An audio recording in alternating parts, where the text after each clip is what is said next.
You yourselves know, dear brothers and sisters, that our visit to you was not a failure. You know how badly we had been treated at Philippi just before we came to you and how much we suffered there. Yet our God gave us the courage to declare his good news boldly to you in spite of great opposition. So you can see we were not preaching with any deceit or impure motives or trickery. For we speak as messengers approved by God to be entrusted with the good news. Our purpose is to please God, not people. He alone examines the motives of our hearts. Never once did we try to win you with flattery, as you well know. And God is our witness that we were not pretending to be your friends just to get your money. As for human praise, we never sought it from you or anyone else. As apostles of Christ, we certainly had a right to make some demands of you, but instead, we were like children among you. Or we were like a mother feeding and caring for her own children. We loved you so much that we shared with you not only God's good news, but our own lives as well. Don't you remember, dear brothers and sisters, how hard we worked among you? Night and day we toiled to earn a living so that we would not be a burden to any of you as we preached God's good news. You yourselves are our witness, and so is God, that we are devout and honest and faultless toward all of you believers. And you know that we treated each of you as a father treats his own children. We pleaded with you, encouraged you, and urged you to live your lives in a way that God would consider worthy. For he called you to share in his kingdom and glory. The word of the Lord. Well, good morning and welcome to Christ.Church. It's so good to see you here today. Now, I don't know why you're here. Maybe the reason you're here today is because, well, it's Sunday and you come every week. Or maybe the reason you're here today is because somebody invited you and they brought you to church. Or maybe you're here because it has been a long week, a hard week, and you just need to be someplace and hear some good news and hear some encouragement and sing some songs together. Or maybe you're here today because you've got some questions. You've got some doubts going on in your life right now. Or maybe you're here because, the Gators got a game at noon. You're trying to get it in before the game starts. Now, I don't know why you're here, but my hope and my prayer as I woke up this morning is that you're here, that God is going to meet you here, and you're going to see Jesus some way, somehow, through our service today. And so we are praying for you. Listen, I'm Jason. I'm the pastor around here, and I get an opportunity to teach the Word of God on a regular basis. And I love the fact that I get to be a part of a team of pastors and leaders across multiple campuses. We're one church with multiple locations. And so I want to give a quick shout out to all of our other campuses that are on with us this morning. Let's give a big Mandarin applause to the Fleming and River City, our online community. And of course, all of those at our prison campuses, we are for you. And I love this time of the year. This morning to wake up and to go outside and just to feel the temperature. It's like fall might finally be here. And to just feel the Christmas and the Christmasness in the air and just the reality that this is one of the best times of the year when it comes to sports. It just is. It's football season. We got professional football and college football. Our Jags are on a 2-game, that's right, 2-game winning streak. Come on, for our Jags. I know. Who would have thought? And it's the pennant race in baseball. My Braves finally took first place yesterday. We're a couple of days away from the tip-off of basketball season. If you're a hockey fan, it's hockey season, and this year we have something so unique. It is World Cup time. So football is life for all of you soccer fans. It's just a great time of the year to love sports. And you can turn on your TV at any time of the day, and you can see a game more than likely. You can see a game, you can see a match. And if you can't see a game or a match, here's what you can see: a sports-related movie. Almost any hour of any day, you can flip on TV and you can see these movies about teams or individuals that overcome all these odds and win a championship or just overcome and become great at what they do. And so here's what I want us to do as we're getting started.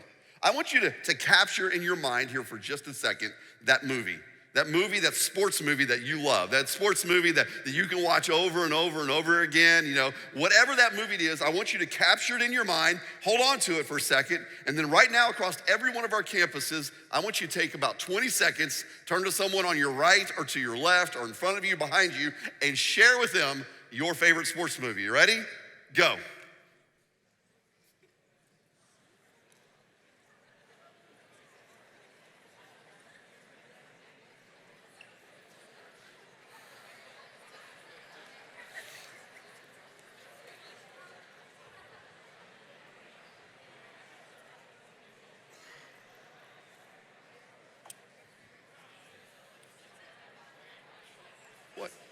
What? Air Bud? All right. Just one movie, all right? Not a whole list. I'll share my list, but you only get one. And it was funny. We were talking about it, and maybe you hit some of these, and we threw them up on the screen. Like, Remember the Titans, or The Blind Side, or Miracle, or Happy Gilmore. You know, someone said Waterboy last hour. I love that one.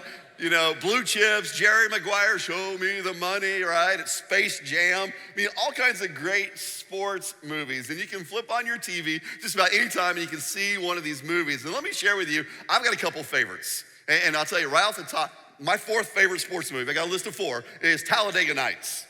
I don't know, anybody else say Talladega Nights? Anybody else love some Ricky Bobby? I gotta have some Ricky Bobby, all right?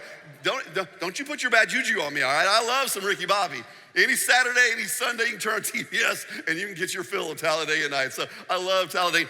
Number 3, Rocky. Anybody say Rocky?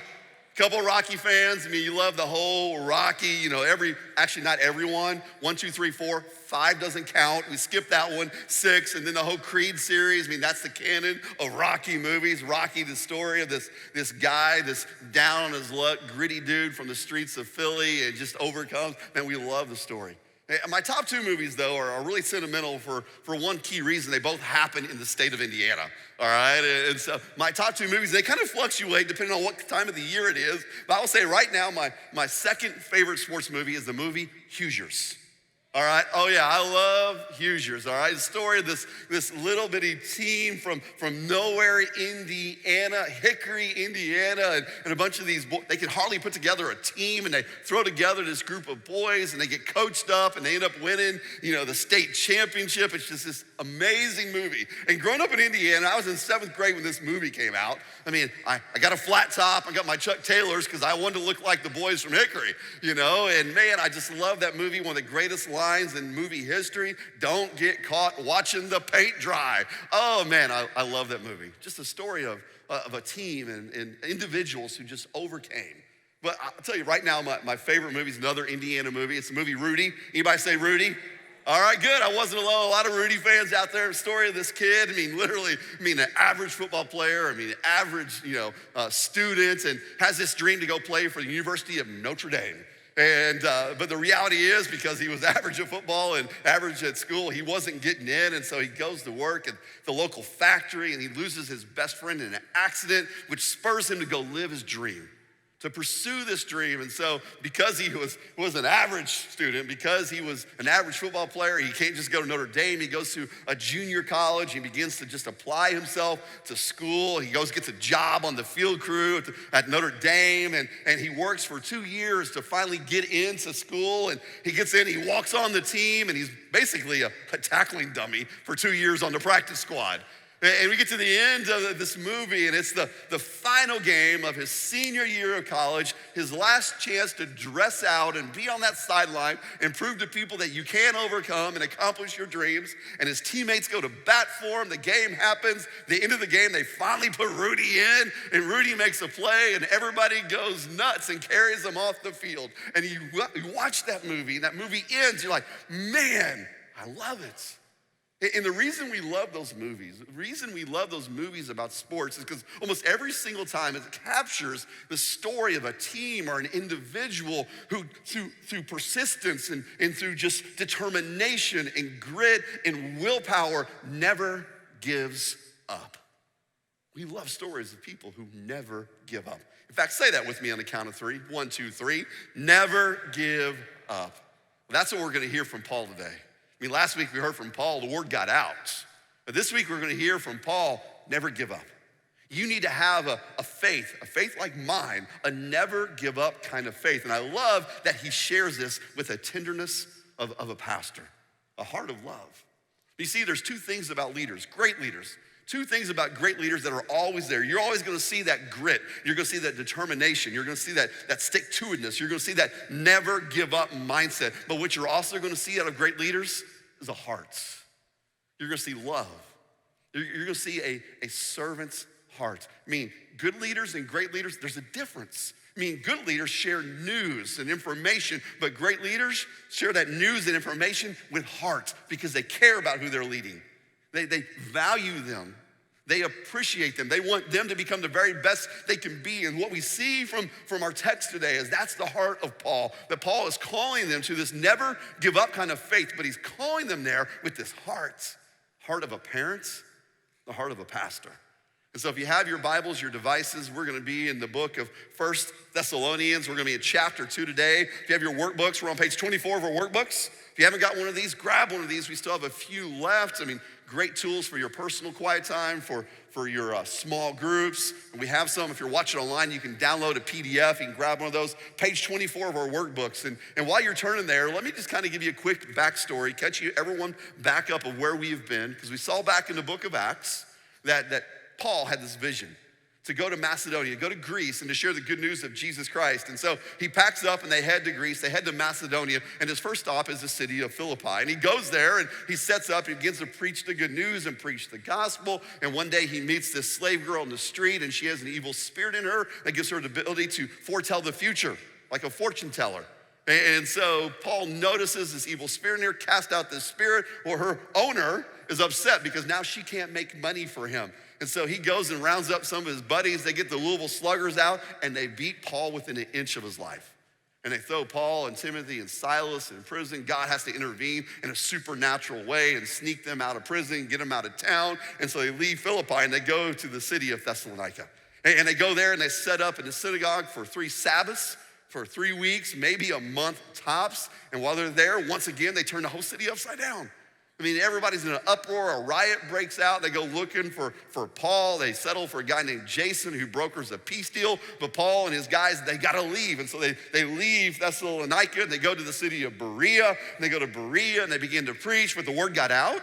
Actually got back to the city of Thessalonica, and all these people who chased, Paul out of there. And so they mount up on their donkeys or their camels and they go to Berea and they begin to share some gossip. They begin to launch a smear campaign to kind of ruin the name of Paul and saying that he's out there preaching false doctrine, that he's trying to get rich off what he's doing, and that he's lying to everybody because he's got impure motives. And so here's Paul, and he has now had to leave these 3 different cities. He finds himself in Athens, and he recognizes and realizes that these people that he led to Jesus may be faltering.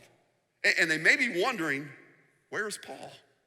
I mean, this is a guy who came to town and got us all worked up. This is a guy who came to town and led us to Jesus and introduced us to this new way of worship. And he said for us to quit worshiping these idols and worship Jesus only, and led us this way. And now our life is filled with suffering and persecution. Where is this guy? And Paul knows this. And so Paul sends Timothy to get some information about what's happening in the city of Thessalonica. Timothy comes back and shares a report that despite all those things that were going on, they are persevering. And so Paul picks up a piece of paper and a pen and writes a letter. And he begins this letter by saying, I never quit on you. I never forgot you. I never, ever forgot you. I love you.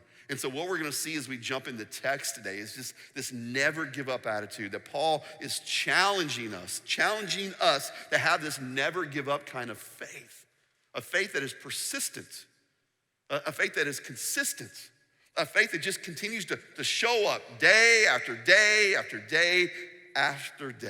Let me ask you a question. The job you have right now, and maybe you finally go, man, I got the job of my dreams. How'd you get there? Did you get there by going, you know what? I don't always like my boss, or I don't always get along with a coworker, or maybe the money's not super great, or I don't always agree with the direction or vision of the company, but man, I just showed up every day. I didn't go looking for greener grass. I just continue to show up day after day after day after day. And before you know it, now I'm in the dream job. Or maybe it's in your marriage. Maybe you look at your marriage right now and you go, man, my marriage is the best it's ever been. But you look back over a span of whatever years it is, you're like, man, it was tough early on. And I just decided I'm in it to win it, and I'm not getting out of it, and showed up through those early days of the two trying to become one and figuring out how to do life together. And then we introduced kids into the mix, and preschoolers and elementary kids, and 2 ships passing a night, and then high schoolers, and the house is a war zone, and our empty nest. Like, who are you? I don't know who you are anymore. But we just kept showing up. And now our marriage is the best it's ever been. Or maybe it's in your faith. Maybe it's in your relationship with Jesus, because if your walk is like my walk and like everybody else's walk, it's ups and downs. It's rights and lefts. It's crash and burns and get up, dust off, and keep on at it. But every single time, we just keep showing up. You see, that's what Paul is going to challenge us to do. He's going to challenge us to make a decision internally that I'm never, ever going to quit showing up. I'm never going to quit showing up in my marriage. I'm never going to quit showing up with my kids. I'm never going to quit showing up with my integrity. I'm never going to quit showing up when it comes to my relationship with Jesus. I'm not going to quit showing up when it comes to my job or my purpose or my calling. I'm never, ever going to quit showing up. And so Paul is going to challenge us to have this never give up kind of faith, but he's going to do it with the love and tenderness of a parent. And so there are three things that he's going to challenge us to say, hey, when things get tough, when things get hard and things get difficult, and they're going to, never give up. Never give up. Never give up when it seems like you're failing. Never give up when it feels like people are misunderstanding your motives. And never give up when life is hard. And I don't know about you, but I think we look at that list and go, wow, I can see where Paul might be talking to me today. And so let's jump in. 1 Thessalonians chapter 2, verse 1, and here's what Paul writes to the church. He says, you yourselves know, dear brothers and sisters, that our visit to you was not a failure. Say failure. That our visit to you was not a failure. You know how badly we've been treated in Philippi just before we came to you and how much we suffered there. Yet our God gave us the courage to declare his good news to you boldly in spite of great opposition. And so Paul's going, man, I know on the outside things might look like they're a failure. I know sometimes maybe I'm even wrestling with the fact that maybe I feel like I've failed, because here's the truth. Paul was 0 for 3. Paul was 0 for 3. He'd gone to Philippi, he'd gone to Thessalonica, he'd gone to Berea, and every single one of these situations, he's beat up, he's run out of town, and he's no longer there. And so on the outside looking in, you look at what Paul had done, and you go, wow, that dude failed. He blew it. And maybe these people in these communities were thinking the exact same thing. And Paul's like, man, it is difficult, it's hard, and it seems like and it feels like that I have failed. But what we hear from Paul is he perseveres. In fact, and we'll make sure we know this, when things might feel like we're failing, we don't give up. And he said, and here's the words he said, we suffered. In spite of this great opposition, we suffered, but he gave us the courage to continue to preach the gospel. And the word suffered and opposition, from those words, they come from the Greek word where we get our word agony. Agony. And growing up as a kid watching sports on TV, I used to watch the Wild World of Sports. You remember that, the Wide World of Sports, ABC, and they always had this montage of all these epic sports moments. And do you remember what they would say? They would say the thrill of victory and the agony of defeat. And you would say, but that word agony actually is a sports-related word. It comes with a contest or a trial, something that you have to overcome where there is opposition. And so that's exactly what Paul is drawing from here. He's going, man, there's this opposition, there's this suffering, there's this agony because we are pressing into this. And even though it seems like it might be a failure, God has given us the courage to keep pressing in, to keep sharing the good news of Jesus Christ. We are not giving up. And sometimes that's where we are in life, right? Sometimes it feels like we're failing. Sometimes it feels like every single step that we take is a step in the wrong direction, and wondering, man, are we ever going to get a breakthrough? That's why I love the story of Joshua in the city of Jericho. For those of you who don't know that story, it's found in the Old Testament in the book of Joshua.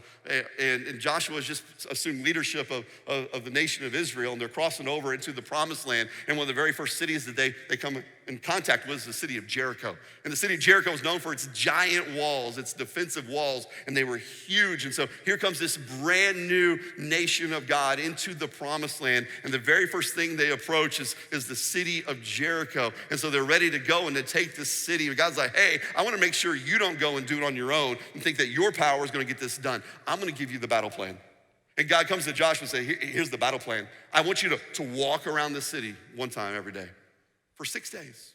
And then on the seventh day, I want you to go ahead and take 7 laps. And the end of that last lap, when you take that last step, I want you to blow the horns and let out a battle cry and then watch me work. And so can you imagine Joshua coming to the army going, okay, guys, here's the battle plan. We're going for a walk. And so here they are Sunday, they take a walk around the city. Monday, they walk around the city. Tuesday, they walk around the city. Wednesday, they walk around the city. Thursday, they walk around the city. By Thursday, people are going, man, is this gonna work?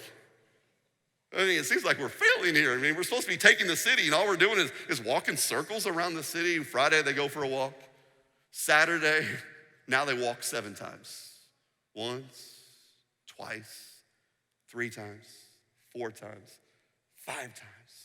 6 times. And you gotta imagine by the 6th time they're going, what is going on? When's God gonna show up, right?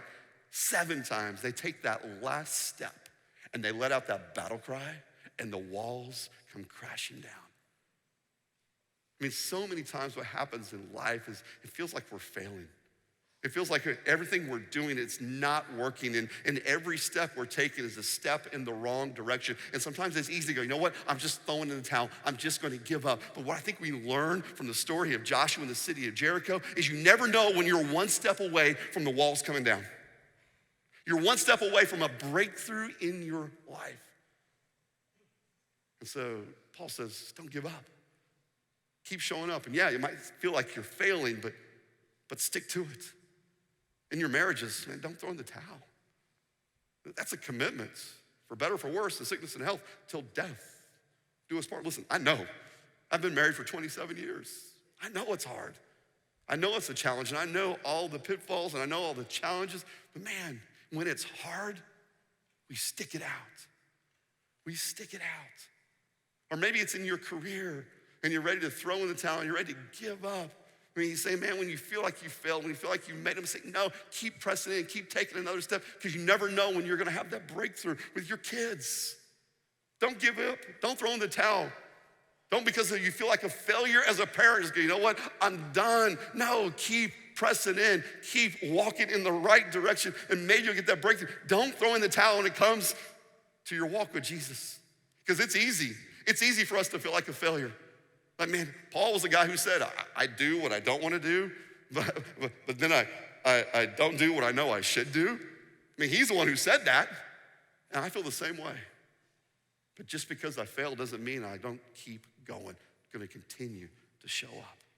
People always ask me, hey, Pastor, I mean, how'd you get to where you got? Like I'm in some sort of unique place, and I'm like, well, what do you mean? He's like, well, I mean, just how do you do it? How do you keep on? And I always kind of grin and smile, and I say the exact same thing. I say, here's what I need you to know. I'm just a simple kid born in the cornfields of southern Indiana. I don't know any quit. I get up every day and put my shoes on, and I go to work because that's what I was taught to do. And sometimes I just outlast everybody else. But I'm persistent, and I don't quit, even when I feel like I fail. And that is exactly what we're hearing from the Apostle Paul. And man, Paul is dealing with some things here. I think there's some subtle undertones that I want to point you to because it's clear in his writing what he's saying to them. He's addressing actually the smear campaign that's going on against him. I mean, he's addressing 3 key things. He's addressing the fact that they're saying that he's spreading a false doctrine. He's addressing the fact that they're saying that he's trying to get rich off these people.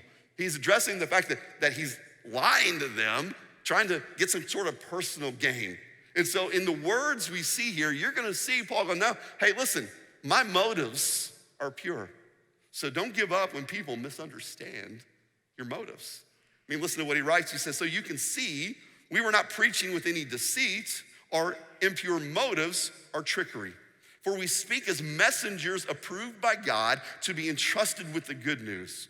Our purpose is to please God, not people. He alone examines the motives of our hearts. Never once did we try to win with flattery, as you well know, and God is our witness that we were not pretending to be your friends just to get your money. As for human praise, we've never sought it from you or for anyone else. But can you just hear Paul defending himself? Can you just hear his words here as he's going, man, you need to understand, I'm not teaching a false doctrine. I mean, all I'm doing is getting beat up every time. I'm getting thrown in jail all the time. I mean, if I made this up, don't you think I would change the message so I don't get beat up every time? He's saying, it's not false doctrine. I'm not trying to get rich. I mean, what money do you see me earning? I mean, is it from you or is it from doing something else? Am I passing a plate? Am I asking you to take care of me? No, the only thing I'm getting are scars and trips to the ER. That is all I'm getting out of this. And he's going, man, I'm not lying to you. I'm 0 for 3. I've been chased out of 3 different towns. I'm separated from you. I've got constant headaches because I got beaten to head with a bunch of Louisville sluggers. Man, I am not trying to get anything out of you. And I think what you need to see is there's a subtle undercurrent that Paul is beginning to build up to. He's going, you know what? All I know is Jesus. That's all I know is Jesus. All I know is the gospel. All I know is Christ. All I know is Christ crucified. That is it. That's what it's all about. It is all about Jesus, and that's it. And to Paul, that's enough. Paul is confident in Jesus. Paul is confident in the gospel. Paul is confident in his calling. Paul is confident in his faith. Paul is confident in God, and that makes him a dangerous, courageous disciple for Jesus. He's going, man, it's not false doctrine. I'm not changing, it's just Jesus. I'm not trying to financially gain anything. In fact, I just want to give you something. I'm not lying to you to try to elevate my standard. No, man, I'm here to serve you. And he is saying to them as clear as he possibly can, if Jesus is in your life, then Jesus should be a part of all of your life. The gospel should penetrate every single area of your life. He's challenging them. He's going, man, it should challenge you in your life and in our culture and in our morality, because he's speaking to a bunch of people who lived in the empire of Rome. He's saying, no, it's not about worshiping your nation. It's not about worshiping a leader. He's talking to these Greeks with this pantheon of gods. He's going, no. It's not about worshiping all these little G gods. He's going, no, it's not about just your morality. Your morality, it says I can go to church and do this, but I can go over here on Monday and do this. No, Jesus should impact every single area of your life. Our connection to Jesus should impact it all. The gospel should penetrate every fiber of our being. You say, well, okay, Pastor, I get it. I get, like in, my spiritual life and maybe even my family, I get it. But what about at work? What about in how I do the numbers or how I work or lead employees? What about in where I spend my free time? What about in my finances? What about in my relationship with my in-laws? What about in how I handle, disagreements or conflict or what about, how I act at a football game? Or what about what I post on social media? Listen, Jesus, the gospel, should penetrate every single fiber of your being. And that's what Paul is challenging them, that Jesus will penetrate every fiber of your being and change you. But here's the warning he's also giving. He's saying if that's the decision you make, if you decide to live for Jesus, if you're gonna be a disciple for Jesus, if you're gonna make a commitment to live with that sort of morality and integrity that Jesus is first, then guess what? There are gonna be those who come against you. People are gonna come against you. It might be jealousy. The reason they come against you might be jealousy. It's kind of like, King Saul and David. Saul slayed his thousands, but David slayed his tens of thousands. Maybe the reason they're coming against you is because they see your life and they're jealous of you. Or maybe the reason they're gonna come against you is because, well, you're exposing something about them that they don't like to see. Maybe it was like Daniel and those leaders around him, that Daniel, living with integrity, exposed who they truly were. And so when you live for Jesus, when you move for Jesus, people will move against you with jealousy. It's just gonna happen. Every single time. And I love what Paul says. Let me go back and read this verse to you again. Verse 4 says, our purpose is to please God, not people. In fact, let's just read that together out loud. You ready? On 3, we're gonna read that statement. Our purpose is to please God, not people. You ready? 1, 2, 3. Our purpose is to please God, not people. If we just believed it. If we just believed it. If every single day we woke up and we believed those words, if every single day we woke up and we wrote that statement on our mirror, we say, you know what, today I'm living my life to please God, not people. How much stress would that take off of you? How much weight would that take off your life? How much anxiety would that remove from you if you woke up every single day? You know what? Today, I'm just pleasing God. I'm pleasing God. I'm not living for them, I'm living for God. And my hope and prayer is that living for God is going to impact their life in a positive way. And he goes on to say, he says, God alone examines the motives of our heart. Don't worry about what people think, worry about what God thinks. Maybe you're trying to invite someone to church, and maybe you're going, man, I get this whole, invite your five thing, Pastor, and it sounds good. I know so many people have been invited to church, but I've got this friend of mine that I want to invite, but I don't want to invite him, and then you come and you talk about invite your five, because I don't want him to think that he's a project. I get that. But let me ask you a question. Whose heart matters most? Who are you trying to please? Do you love them? Do you want them to know Jesus and have the gospel? Do you want them to live forever? Man, you let God judge the heart. Every single week, I wrestle with the tension. And let me tell you that tension, it's not a problem. Problem is something you solve. It is a tension, because tensions have to be managed. And every single week, I wrestle with a tension when I'm on this platform about what I write and how I write it. Because truth be told, I sit on Tuesday morning, I'm writing, I'm going, oh yeah, that'll get a good laugh. Or maybe they'll take a picture of that, they'll post that, or maybe they'll applaud after that. And it's so easy for me sometimes to think through my message and what I'm writing to you and to get applause or acclaim. But I have to wrestle with the tension, go, no. I'm preaching to an audience of one. I'm preaching to my Heavenly Father. And if I preach to him well, then I'm gonna preach to them well.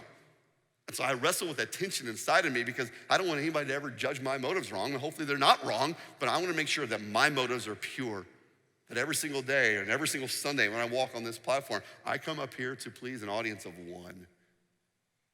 And every single day, if we woke up and we just said, man, God, I'm living to please you, how would that change our days? I think it'd change every one of our days. And that's what he's saying here. Our purpose is to please God, not people. And so he's saying, don't ever give up. Don't ever throw in the towel. And when things seem to be failing, when people are misunderstanding your motives, and then lastly, when it's hard. When it's hard. And listen to what he writes. He says, as apostles of Christ, we certainly had a right to make some demands of you. He's talking about positional authority here. I don't know if you know the difference. There's positional authority and there's earned authority. He's like, man, I'm an apostle. And when it comes to the hierarchy of the early church, they were the top. They were the apostles. They were the ones who got a straight on conversation with Jesus, a calling to go take the gospel to people. The apostles, like, man, I could have showed up to you with positional authority, because I'm the top of the food chain. I'm the top of the hierarchy. Man, I'm the CEO. I'm the vice president. I'm the project manager. Man, I have positional authority. But he says, no. I didn't show up waving around my positional authority. Because we certainly had a right to make some demands of you, but instead, we were like children among you. Or we were like a mother feeding and caring for her own children. We loved you so much that we shared with you not only God's good news, but our own lives. Don't you remember, dear brothers and sisters, how hard we worked among you? Night and day, we toiled to earn a living so that we would not be a burden to any of you as we preach God's good news to you. You yourselves are witnesses, and so is God, that we were devout and honest and faultless toward all of you believers. And you know that we treated each of you as a father treats his own children. Can't you just hear the words again of Paul trying to defend himself here? He's talking about, you think I'm lying to you for some personal gain. Don't you remember how hard it was? Don't you remember every single morning that we didn't go play golf, or we didn't sit down and just study our Bible? We went to work. You see, Paul had a side hustle. Paul wasn't just a pastor. In order for Paul to do what he did, he had to go to work every single day. Paul was a tent maker. He worked with leather and canvas. We go to Walmart, or we go to REI, or we jump on Amazon and we order a 2-man or a 4-man or a big family-sized tent. What Paul would do is when he came into town, he'd go to a marketplace and he'd set up and he would make these tents and people would come buy them, and he'd use that money to be able to take care of himself and to be able to share the gospel, because Paul had a conviction that he would never charge anybody for the gospel of Jesus Christ. And so Paul never passed the plate to a brand new church. He always went and worked himself, or the churches that he already started and established, they then would fund him to go do this. And I love that, because that's kind of what we do around here at Christ.Church. When we start multi-sites around here, we say, you know what, we're gonna invest in this multi-site. We're gonna give them the resources to get up and get going and get on their own 2 feet. And then they're gonna get up on their own 2 feet and be able to establish and take care of themselves. But they don't stop there. They continue to grow. They continue to get more resources. So then in turn, they can help launch the next campus. That's our vision. It was Paul's heart. He's like, man, I'm not taking money for someone to get the gospel. And so I had to show up. And I can't imagine how hard a work it was. I can't imagine do all they had to do as a pastor and then go to work 9 to 5 every single day. I mean, every once in a while someone would come up to me and say, hey, I hear you're a pastor. I mean, I know you work on Sunday morning, but what do you do the rest of the week? To which I always grin, because I know usually it's not out of, any bad motives, but they sometimes, have different church experiences or grow up in different sized churches. And I always smile and say, well, we stay pretty busy around here. I mean, I got a pretty busy calendar. We've got several campuses, a school of over 700 students, staff of 150. I mean, I get to study the Word of God and get to write, messages and work on devos and put together fast and then lead the staff and get through pastoral things, go to hospitals and funerals and weddings and baptisms and all sorts of stuff. I always laugh. I go, by Sunday morning, I'm just a volunteer standing up there teaching. I put my hours in already for the week. And it's so fun to be able to share with them that, but I can't imagine Paul. I can't imagine, having to wake up every day and go to work and earn a living, then at night go and have Bible studies at homes, and then on Saturday go to church and preach and teach all day, then get up and go back to work and to earn a living. But that's Paul. And Paul's like, man, it's hard. It's hard. And listen, here's what I know you know. I mean, all those watching at Fleming and River City, I know you are aware of this fact.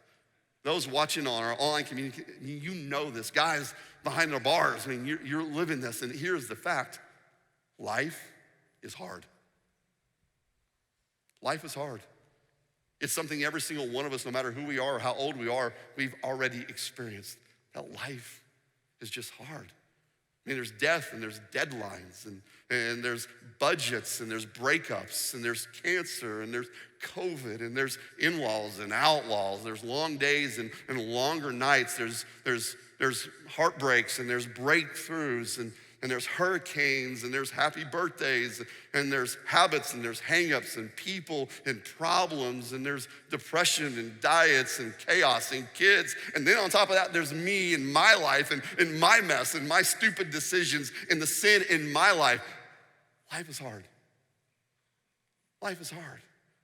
And I think every single one of us, no matter where we are in life, have realized that fact that the one thing that we know for sure is that life will get hard. Tuesday night, I couldn't sleep. I was just running all the hurricane prep stuff through my mind, and I couldn't sleep, so I got up and I grabbed my phone. I just got the new update on my iPhone, so I was looking through some of the new features, and I hit my contacts, and I was scrolling through. As I scrolled through, I noticed I came across a name who'd passed away. And I kept scrolling a little bit, and I saw another name, which caused me to pause. And I said, you know what? I'm gonna go back through my contacts and just clean out my contacts. Over 1,300 names, so I sat there for over an hour. And as I sat there, I started going through these names, and I started to put memories and faces and experiences of these people. And by the time I got to the end, I was sitting there on the couch in the dark in tears because I realized something. Last 4 to 5 years, I'd lost 18 people. 18 people had died. 4 in my family, a dad, father-in-law, an uncle, grandma, 2 really good friends, one to suicide, one to a tragic car accident. Didn't just take him, took his daughter and his mother. I was sitting there in tears. And you know what I started to do? I started throwing myself a little pity party. And you've probably been in that place before where you start to throw yourself a pity party because how hard life can be. And once you start throwing the party, you start adding, other attendees to your party. I started thinking about, going through that battle of cancer with Ann and dealing with some crazy illness and still need no answers to for 2.5 and 3 years. COVID, and all the craziness and the nonsense and division and empty churches and burnout and all the things that were happening, and thinking about a season of life where boys graduated and the house is starting to feel empty a little bit. Man, I'm sitting there throwing myself a little pity party. And thank goodness, I just finished this sermon because I was sitting there having my pity party. The Holy Spirit just reminded me of the words, I am never, ever gonna quit showing up. I can't. I'm never, ever going to quit showing up. And that's the challenge that Paul, this pastor, is putting out to his people. Life is hard. It's hard, but you can't quit showing up. And listen, I know I'm not alone. I look out across this room, and I know some folks that are watching online right now. I know what you're going through, and I know it's hard. Whether it's your marriage, whether it's your kids or your finances, whether it's recovering from this hurricane, I know life is hard. But take the words of the Apostle Paul, never quit showing up. Even when it feels like you're failing, even when it feels like people are misunderstanding your motives, even when life is hard. And I love the heart behind this. Can't you sense it in some of his words? I mean, he used a couple of key words. He said, like a mother feeding children, or like a dad giving good advice. Can't you just hear the words of Paul going, man, like a parent loves the child, I love you. And I think about Ann and I and raising our boys, 23 years of parenting. Why didn't anybody warn us that you're never done parenting? I mean, young parents, sorry, don't want to burst your bubble today, but I learned the hard way, you're never done parenting. And I look back over our 27 years of marriage and go, you know what? The only big fights we ever had were over our kids. The kids were always the reason that we got in an argument. And I'll never forget, early on in our marriage, some well-intentioned person says, hey, when you're parenting, you two gotta get on the same page. All right? And after 23 years of doing it, yeah, that ain't happening, all right? We might want the same thing for our boys, but we're never getting there the exact same way. Because we're two completely different people. Not just she's a woman and I'm a man, but we have two different families of origin. We had two different experiences growing up. We experienced two different kinds of discipline. We have different temperaments and personalities, and we have different love languages, and one's a feeler, and one's a thinker, or a responder, or a reactor, and we're two completely different people, but what makes it great is when we work together. Because together we give our boys the best of what they need. And I think that's what Paul's getting at here. I mean, I think about Ann being a mom, and for 23 years, just the way she has nurtured and loved our boys.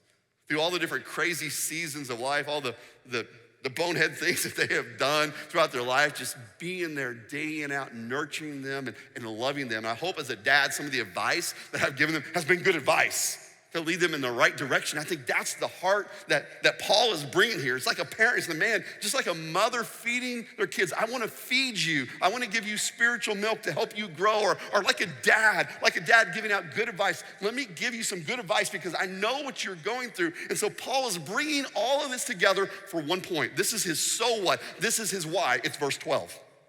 I mean, all of this is his therefore. This is what it's all about. And listen to what he writes them in verse 12. He says this, we pleaded with you, we encouraged you, and we urged you to live your lives in a way that God would consider worthy.